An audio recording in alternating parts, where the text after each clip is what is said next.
5 જૂન 2024 રોજ ભારતીય મૂળની અમેરિકન અવકાશયાત્રી સુનિતા વિલિયમ્સ સ્ટારલાઇનર અવકાશયાનમાં ઇન્ટરનેશનલ સ્પેસ સ્ટેશન એટલે કે ISS પર પહોંચી હતી. મિશન હેઠળ તે 13 જૂને પૃથ્વી પર પરત ફરવાની હતી, પરંતુ અવકાશયાનમાં સમસ્યાના કારણે તે પરત ન ફરી શકી. આ અવકાશયાન માત્ર 45 દિવસ જ અવકાશમાં રહી શકે છે. 32 દિવસ વીતી ચૂક્યા છે.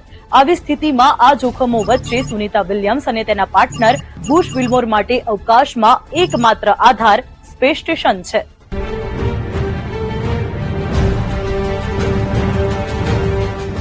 આજે મંડે મેગા સ્ટોરીમાં સ્પેસ સ્ટેશન શું છે, તે અવકાશમાં કેવી રીતે કામ કરે છે, પૃથ્વી પરથી જતા અવકાશયાત્રીઓ કેવી રીતે રહે છે, કેવી રીતે ખાઈ પીવે છે અને રિસર્ચ કરે છે, તે જાણીશું. સ્પેસ સ્ટેશન એ અવકાશમાં સ્થિત લેબોરેટરી છે, જ્યાં વૈજ્ઞાનિકો અવકાશના રહસ્યોને ઉકેલવા માટે કામ કરે છે. લગભગ 400 વર્ષ પહેલા જર્મન ખગોળશાસ્ત્રી જોહાન્સ કેપ્લરે સૌપ્રથમ સ્પેસ સ્ટેશનનું સ્વપ્ન જોયું હતું અને 19 એપ્રિલ 1971 ના રોજ સોવિયત રશિયાએ આ સ્વપ્ન સાકાર કર્યું. વિશ્વનું પ્રથમ સ્પેસ સ્ટેશન સાલ્યુત પૃથ્વીથી લગભગ 400 કિલોમીટર ઉપર એટલે કે પૃથ્વીની નીચેની ભ્રમણ કક્ષામાં સ્થાપિત કરવામાં આવ્યું. સોવિયત રશિયાએ સોયુઝ 11 અવકાશયાન દ્વારા 3 અવકાશયાત્રીઓને સ્ટેશન પર મોકલ્યા. 14 દિવસના સંશોધન બાદ પૃથ્વી પર પરત ફરતી વખતે અવકાશયાનમાં ખામી સર્જાવાના કારણે તેમનું મૃત્યુ થયું. આ પછી રશિયાએ 20 ફેબ્રુઆરી 1986 ના રોજ અવકાશમાં પ્રથમ સ્થાયી સ્પેસ સ્ટેશન મીરનું નિર્માણ કર્યું. અમેરિકાએ પણ 14 મે 1973 ના રોજ તેનું પ્રથમ સ્પેસ સ્ટેશન સ્કાયલેબ 1 લોન્ચ કર્યું, જ્યાં 3 અલગ અલગ અવકાશયાત્રી ક્રૂએ 171 દિવસ વિતાવ્યા હતા. ત્યારબાદ 1984 માં નાસાએ કાયમી સ્પેસ સ્ટેશન બનાવવાનું કામ શરૂ કર્યું. આ માટે કેનેડા, જાપાન, યુરોપ જેવા અન્ય દેશોની સ્પેસ એજન્સીઓને પણ આ મિશનમાં સામેલ કરવામાં આવી હતી.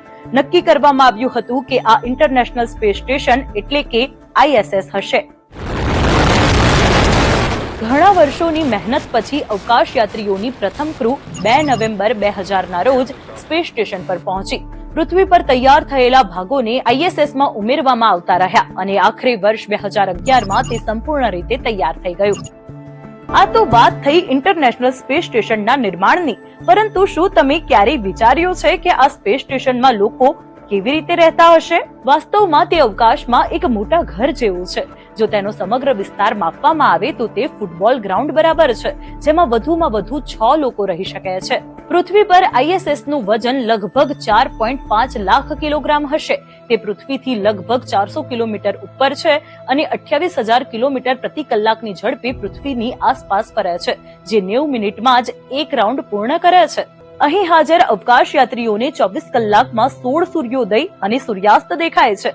હવે ચાલો વધુ સમાચારો જોવા માટે ડાઉનલોડ કરો દિવ્ય ભાસ્કર એપ.